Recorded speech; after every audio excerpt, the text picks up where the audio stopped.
Welcome to Choice Classic Radio, where we bring to you the greatest old-time radio shows. Like us on Facebook, subscribe to us on YouTube, and thank you for donating at choiceclassicradio.com. Over here. I found him. Oh, well done, Watson. Yes, there's been an accident. Huh? Here he is.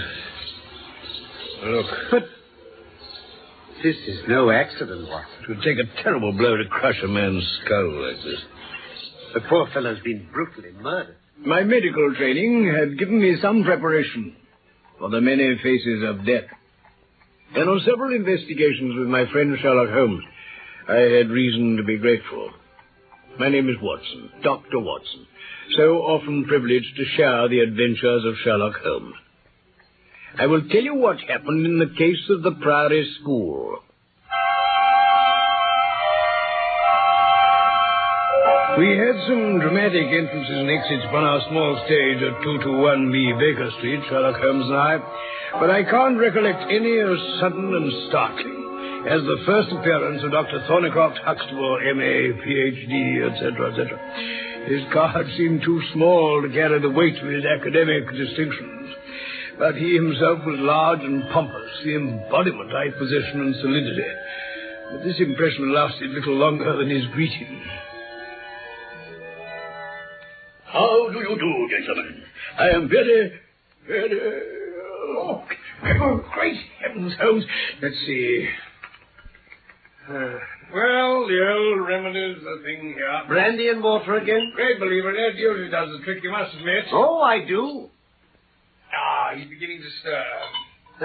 Return ticket from Mackleton in his watch pocket. That's in the north. He must have started out early. Brandy, Holmes. It's coming round. Only curiosity, Watson. Mr. Holmes, do forgive this weakness. Oh, it's nothing, Doctor. Here, let me help you into this chair. Thank you. You are very kind. There you are, sir. Mr. Holmes, it's absolutely imperative that you come back to Mackleton with me by the next train. Oh, I'm afraid that's quite out of the question. Mr. Holmes, have you heard nothing of the abduction of the Duke of Holderness's son? Holderness? The former cabinet minister? Exactly so. The Duke of Holderness committed his only son, young Lord Salter, to my charge. Little did I know it was the prelude of the most crushing misfortune of my life. Pray go on with your account, Dr. Huxtable. Of course. Well, the boy arrived on May the 1st. A charming youth, but I venture to say far from happy at home. His parents separated, you know, not long before the boy came to me. Yes, I remember that. The Duchess went to live in the south of France, didn't she? That is so. The boy's sympathies were very much with her, I gather, but he had to remain with his father. Anyway, he settled down at the Priory at once. That's good, then. Yes. Well, he was found to be missing first thing last Tuesday morning. His bed had been slept in, and he obviously got dressed in his usual school suit. When the alarm was raised, I at once called the roll of the whole establishment, boys, masters, and servants. It revealed that Lord Saltire hadn't disappeared alone. No? No. Heidegger, the German art master, was missing also. Ah. His bed had also been slept in, but he seemed to have gone away partly dressed. His shirt and socks were lying on the floor. His bicycle was missing from the shed. Surely there's an official investigation afoot. Yes, though only locally. It has proved completely disappointing so far. The whole affair has been handled deplorably. I quite agree, sir. But I am not to blame. I knew of your reputation and wanted to come here at once, but His Grace would not countenance it. Actually, Holderness Hall is quite close to the Priory School, and at first we all thought that the boy must have gone there. Some sudden burst of homesickness, you know. It does happen.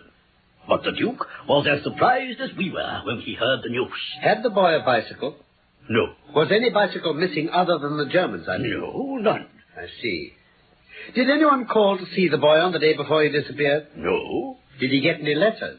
Yes, he did get one letter from his father. How do you know it was from his father? The coat of arms on the envelope and His Grace's handwriting, it is easily recognizable.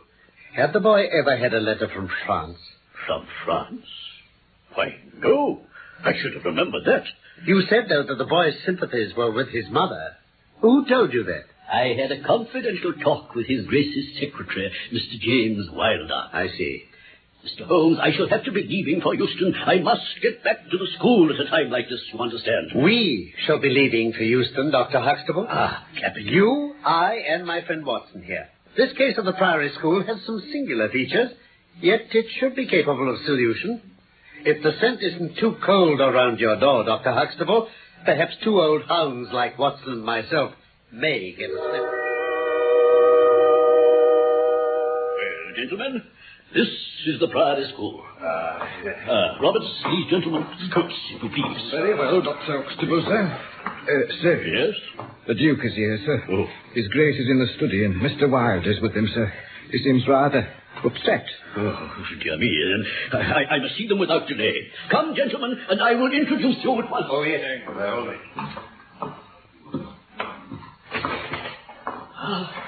Good evening, Your Grace. Good evening, Huxtable. May I introduce Mr. Sherlock Holmes and Dr. Watson? Your Grace? How do you do? And Mr. Wilder, His Grace's secretary. How do you do? Dr. Huxtable, I called on you this morning too late to prevent you from starting for London. His Grace was very surprised to learn that your object was to invite Mr. Holmes to undertake this case. Oh, but surely, Mr. You are Wilder... well aware, Dr. Huxtable, that His Grace is particularly anxious to avoid all public scandal. He prefers to take as few people as possible into his confidence. Oh, dear. Your Grace... You would have done wisely to consult me, Dr. Huxtable, but since Mr. Holmes has already been taken into your confidence, it would be absurd for us not to avail ourselves of his services. I thank your Grace. May I ask whether you have formed any explanation as to your son's disappearance? No, sir, I have not. Forgive me for asking this, but do you think Her Grace had anything to do with it? I do not think so. The other most obvious explanation is that he's been kidnapped. Have you received any demand for ransom? No, sir. Your Grace, your son received a letter from you on the day this incident occurred. Was there anything in it which might have induced him to run away from here? No, sir, there certainly was not. Did you post that letter yourself? I beg your pardon. Mr. Holmes, His Grace is not in the habit of posting letters himself. This one was laid with others on the study table for me to put into the post bag. I see. You remember seeing this particular letter, Mr. Wilder? I do. How many letters did your Grace write that day, may I ask? Oh, 20 or 30, I suppose. I have a large correspondence, but surely all this is rather irrelevant. Not entirely. For my part, Mr. Holmes, I have advised the police to turn their attention to the south of France. The lad has the most wrong-headed opinions about some things, and it is possible he might have fled to my wife, and that this German has helped him. And now, gentlemen, good day to you all. This case grows upon me, Watson. Certainly mysterious, all right. There are one or two geographical features I'd like to acquaint you with. By all means. I got hold of this large-scale ordnance map. Mm-hmm. Look here. This dark square, is the Priory School. I see, yes. Here's the main road running east and west past it. Now, by a happy chance, we're able to check what passed along this road during the night in question. Mm-hmm. At this point to the east, where my pipe's lying, a constable was on duty from 12 to 6. He's positive the man and boy could not have passed without him seeing them. Good. What about the other direction? Down the road to the west, here is the Red Bull. Now, on that night, the landlady was ill. She sent to Mackleton for a doctor, but he was out on another case, and he didn't get to her until morning. Mm-hmm. The people at the inn were worried, and they swear that one or another of them was on the alert all night, continually looking along the road, waiting to see the doctor coming. They saw no man or boy. Well, supposing they went across country. Oh, but what about the bicycle? A good cyclist doesn't need a road, does he? Well, no, he doesn't. Very well.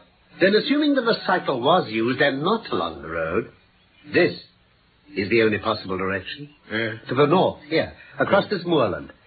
It's intersected with paths and sparsely populated. Mm-hmm. To the south, here, towards me, there are obstacles, stone walls, and so on. No, they would take to the moor. Seems like it, Holmes. So, it's the moor we must search. Tomorrow, then. Yes. I'll wake you early. We shall have a long day ahead of us.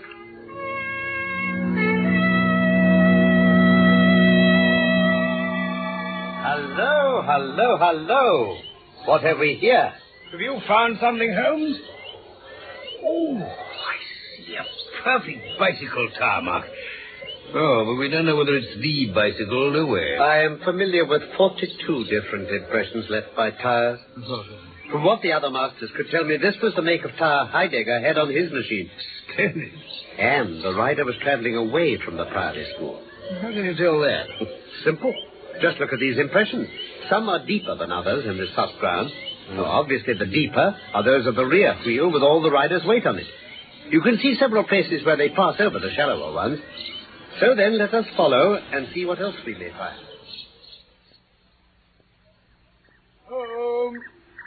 Over here. I found him. Heidegger. Oh, well done, Watson. Yes, there's been an accident. What? I just happened to spot the bicycle wheel glinting through these bushes. Here he is.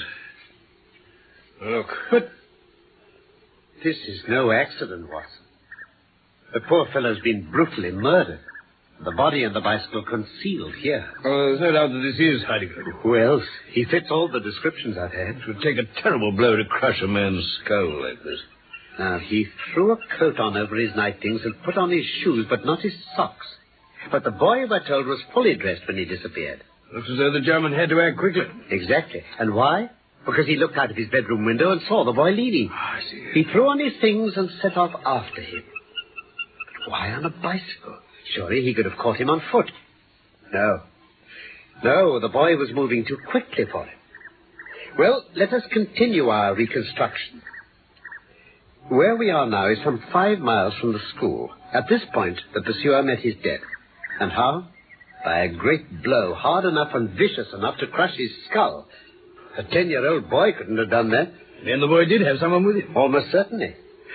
But we're forgetting one thing, Watson. What's that? We've searched minutely round the body, and have we found the track of any other bicycle than this? Well, now you come to mention it, we haven't. Or any footprints? No, not at all. Just cows' hoof marks all over the place. I thought we were getting on too well. Actually, look.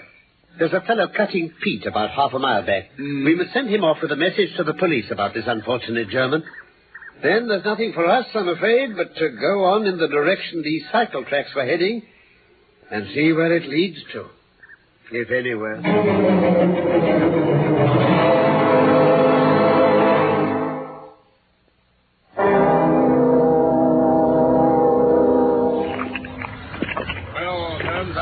Never so glad to see it in ahead of me. I'm inclined to agree with you, Watson. The fighting cock, from the look of its signboard. I've had visions of a square meal ever since we left those cycle tracks. I say, Holmes, what's the matter? It's not very lame, Will. I must have twisted my ankle, Watson. Loose stone just now. Poor fellow. Be all right in a minute or two, perhaps. Oh, I'll take a look at that when we get indoors. Here, come on, take my arm. Oh, thank you. Ah, this must be the landlord. I hope his food looks more savory than he does. Good day, Mr. Reuben Hayes. I suppose you haven't such a thing as a carriage in your stable? No, I have not. Where did you get my name so pat? It's printed on the board above your head. Ah. Oh, by the by, I twisted my ankle just up the road there. I can hardly put my foot to the ground. Don't put it to ground, then. But I can't walk. Well, then, up. I could just manage a bicycle with one foot, I think. I pay a sovereign to Howe. Ah? Where do you want to go? To Holderness Hall. Oh? Are you pals of the Duke, then? Well, we have news of his son for him. You're looking for the lad, are you? We were, but he's been seen. Where? In Liverpool.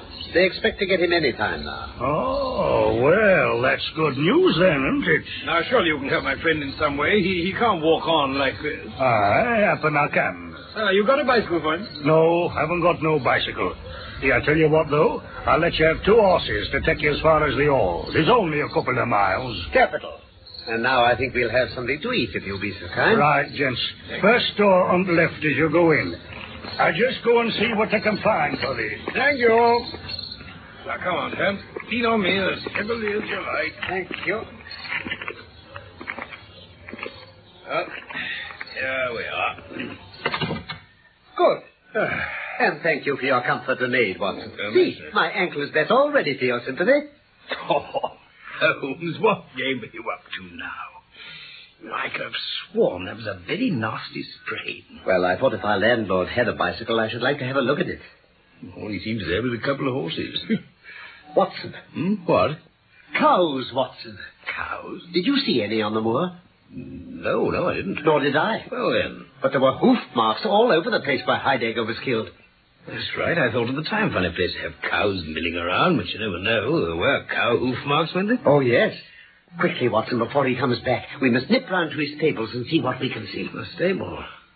Righto. Now, don't forget about the limp, though, Holmes. The noble steeds he's going to harness. Shaggy looking brute. Let's have a look at his hoof. Steady.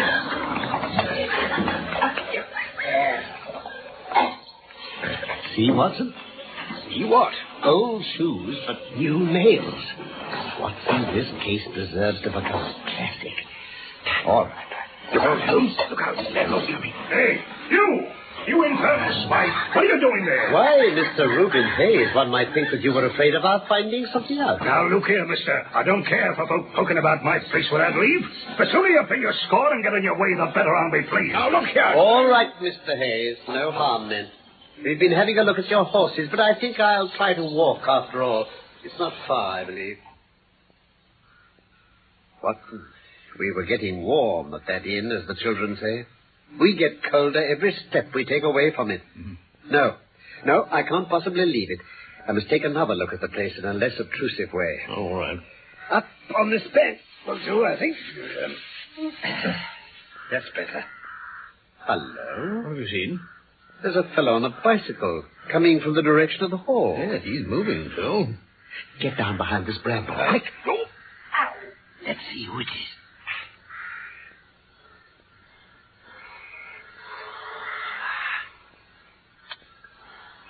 Duke's secretary, Wilder.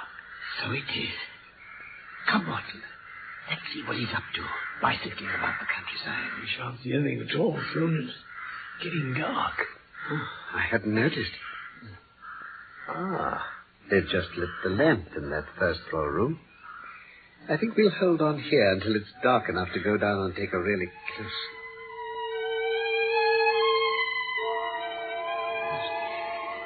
I can't understand all these arrivals and departures. First Wilder on his bicycle, and then a pony trap rushes off towards Chesterfield. Then another gallops up here to the inn. Watson, I want to take a peek through that first floor window. Do you think you could make a back for me? Right. Up you go. Right. Steady. Just as I... Well, Holmes. Come along, Watson. I think we've gathered all that we can tonight. I must telegraph to Chesterfield, and tomorrow morning I think we'll pay a visit to Holderness Hall. Good morning, Mr. Wilder. Dr. Watson and I have come to see His Grace. I'm sorry, Mr. Holmes. His Grace is far from well. He has been very much upset by the tragic news yesterday about Heidegger. Dr. Huxtable telegraphed at once. I understand, but I must see the Duke, Mr. Wilder. Well, Mr. Holmes, what can I do for you? Your Grace, I think I could speak more freely in Mr. Wilder's absence. Oh? Very well. Then he had better go. As your Grace wishes. Now, Mr. Holmes. Your Grace, your son is at the Fighting Cock Inn, about 2 miles from your park gates. The Fighting Cock? Yes. And, whom do you accuse? I accuse you, Your Grace. I looked through a window there last night and saw you and your son together. Yes. Mr. Holmes, I offered a substantial reward to the person whose information should restore my son to me. If this need go no further than your friend here and yourself, I am ready to write a check for double the sum. There is a man's death to be accounted for. Surely a man cannot be condemned for a murder at which he was not present. It's horrified to hear of it. I take it your words apply to Mr. James Wilder. Yes. And that he is not the murderer. No, the murderer has got clear by now. Mr. Reuben Hayes, landlord of the Fighting Cock, was arrested at Chesterfield on my information at 11 o'clock last night. Hayes caught? Well, I'm very glad to know it, sir. And now we must give our attention to what can be done to extricate my son from this situation. Oh, Lord Saltire is perfectly safe now. I mean my son James. James? James Wilder. Your secretary? No, sir, my son. Oh, Grace, I didn't Your know. Grace, I must ask you to be more explicit. Mr. Holmes, I will conceal nothing from you. When I was young, I loved with such a love as comes only once in a lifetime.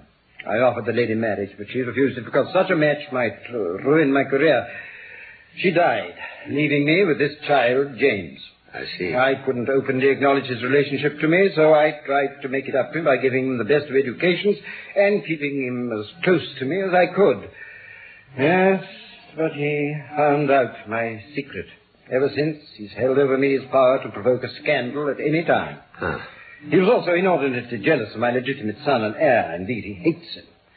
That is why I sent Arthur, Lord Saltire, to what I thought was the safety of Dr. Huxtable's Priory School. Your Grace, I think I can continue the story now. Will you permit me? Well, of course, if you can. You wrote to Lord Saltire the day before he was kidnapped. But James Wilder inserted into your letter a note asking the boy to meet him behind the school late that night. He probably said he had a message from the Duchess for him. How can you know this? I assume it. In detail, it may not be quite precise. In general, I'm sure it is. Pray go on then, Mr. Holmes. Lord Saltire came to the appointment and found the accomplice, Reuben Hayes, there with a pony. He was forced to mount, and they went off across the moor. It appears, however, that the German master Heidegger saw the boy leave and followed him on his bicycle. When he caught up with them, Hayes killed him brutally. Hayes then took your son on to his inn, where the boy has been a prisoner ever since. Well, I don't know how you arrive at all that about the pony and the bicycle and so on. Oh, the whole story was written plainly on the surface of the moor for us to read, wasn't it, Watson? Well, there were marks and tracks of one kind and another, but I'm hanged if I can see how they all come into it. Those cows, for instance. Cows? Cows, Watson? Well, yes, Holmes, you remember the marks of their hoofs all around where we found the body. Cows on the moor? You can take it from me, Mr. Holmes. No cows are on that moor, nor ever have been, to my knowledge. I quite agree. Your Grace, may I ask you to finish the narrative for us? Very well. James was quite unnerved by the death of the German master. He told me where Arthur was held, but begged me to keep his secret until he could find a way of, well, clearing everything up. You agree? On condition that I should be able to go and see Arthur for myself after nightfall. James at once rode off on his bicycle to tell Hayes. Ah, yes. Dr. Watson and I saw him at the inn. Hayes lost no time in making off in his trap. I went there some time afterwards, and I gather you saw me with my son. Just so. Well, Mr. Holmes, I've told you all I can. I've been frank with you. Please be as frank with me. I will.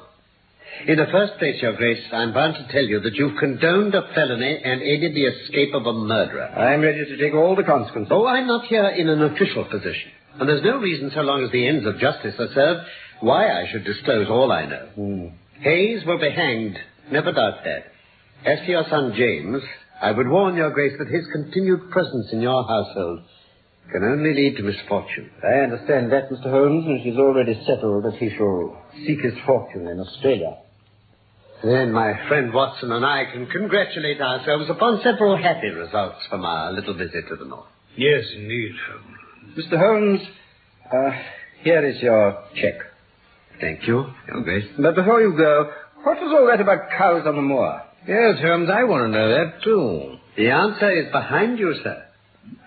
I'm afraid I don't quite follow. This last case, and the most interesting of all the exhibits inside. Oh, those. Yes, of course.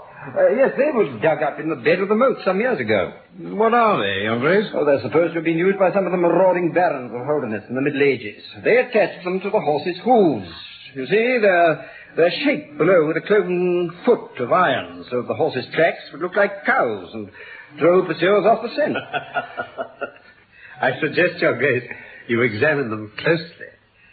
I fancy you'll find a few traces of very recent mud if you run your finger along them. Yes, it's the second most interesting object that I've seen in the north. Oh, and the first? This check you gave me. You see, I am a poor man, Your Grace.